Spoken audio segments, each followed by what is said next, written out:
Hello, it's Christina Doon, and it's time for your Project Runway New Zealand recap. Well, we start off by meeting our contestants, and the contestants meet each other. And Georgia, our host, joins them, introduces the contestants to their new mentor, Andreas Michaelis. Contestants get their models and assignment. They are to take inspiration from their soda flavor they chose at the first meeting and design a Scandinavian-influenced cocktail dress. Of course, they have time to sketch, then off to get fabric. Well, they enter the new workspace, and the Kiwi property accessory wall is in view. The contestants are thinking, planning, drawing. Carrie is already sewing. The other contestants say he is the one to watch.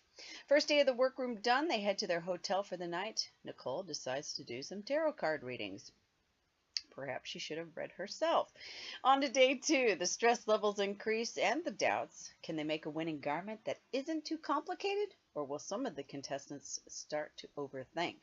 Andreas goes around and gives them some input. Models come in for fittings. Some catty remarks start. Meow.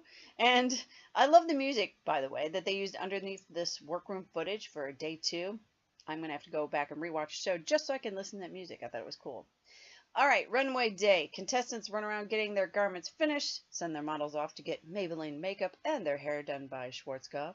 Judges Celia and Mullen, editor for Fashion Quarterly, Benny Castles, designer and director for World, and guest judge Jessica Grubisha, co-founder and designer of Harman Grubisha, are going to take a look at their garments and tell us what they think. Well, we start off the runway with Misty. Perrin Basil is her influence. And I love this. And imagine what you can carry in those pockets. Far out, that's awesome. Judy, Salted Lychee. I thought this was a gorgeous dress. It's unfortunate that it was lost on such a pale model. I would have thought that they would have put it on someone with a darker complexion. I think it would have been absolutely stunning. I love the flow of it, and I thought she did a beautiful job. Bo, Watermelon with Mint. I think this was a cute dress, but not a fan of where the hemline fell. It would just sort of cut her off mid-calf, and I don't know, maybe is he one of those menswear ones where he's not quite sure about the woman's, I don't know. Give him time, but I think he'll do fine. It's just a matter of him getting his flow. Nicole, Watermelon and Mint. Not my thing. But, you know, she finished her garment. Camille, Watermelon and Mint. Loved the shoulder detail on the back. I thought she did a beautiful job. I thought the judges were a bit too nitpicky, if you ask me. Benny, Perrin Basil. I love this. This is one of my favorites. I would call Benny's dress the top 3 because I just thought it was so cute and I love the detail. Carrie, Salted Lychee. It was a jacket over dress. They were both cute, well made, well executed. To me, I don't know if I would wear that to a cocktail dress. It seemed more business attire to me, but again, it's all subjective, right? But he did a nice job. I thought he did a great job. Beth, Elderberry and Herb.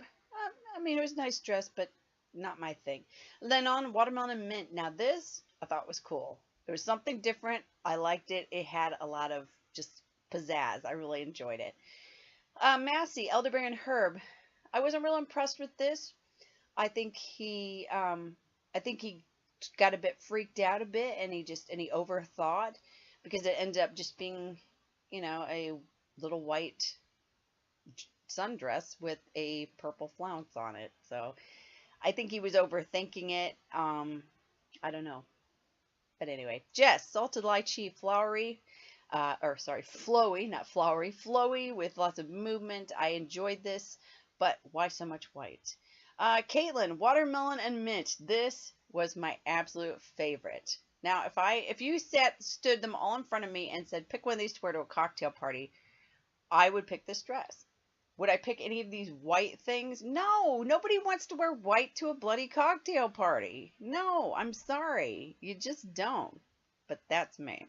All right, so then we have Matt, Elderberry and Herb, not a cocktail dress. Sorry, not a cocktail dress. And then Ben, Salted Lychee. I thought it was interesting. There was some drama. I like the tailoring. But again, why so much white? I want color. You know? It was boring. That to me, it's like if you're just going to take a pair of sheets and cut it up, I mean, that's what it looks like. I applaud the fact that, he thought of the shape and they love the silhouette behind the screen. But you know what? I'm not standing behind a screen at a cocktail party. I want to wear some color. I want to look nice. But I'm not a judge. So here we go. Georgia summons Misty, Judy, Bo, and Benny, Carrie, Beth, Lennon, and Jess to step forward. They've qualified to go on to the next round. Our remaining 6 are the best and worst scores. Who will win and who will walk? Well, the judges go over the garments. Nicole's they're not impressed with. Camille, they like the neckline but did not like her literal interpretation of the watermelon seeds. Yet, her dress was a cocktail dress. And yet they were picking it apart. I'm just saying, okay, I might be a little sensitive, but I'm just saying. Massey's, they say very pedestrian, and then their guest judge even says it's like bed skirting, the little purple flounce. Ouch. Caitlin's, they loved it. Of course they did. They should have made it first place. And then Matt, not a cocktail dress, Matt. Benjamin, they loved it. I wasn't keen on the fabric choice, of course, but that's because it's so white. But they loved that silhouette because apparently behind the screen is what you want to look at, not, in person. But anyway, I sound a bit bitter. Ben wins this week. Now, don't get me wrong. I love Ben. I love his hair. I'd love to play with his hair. Thought he did a nice job. But that boy needs some sunshine blown up his wazoo. He's not exactly bubbling over.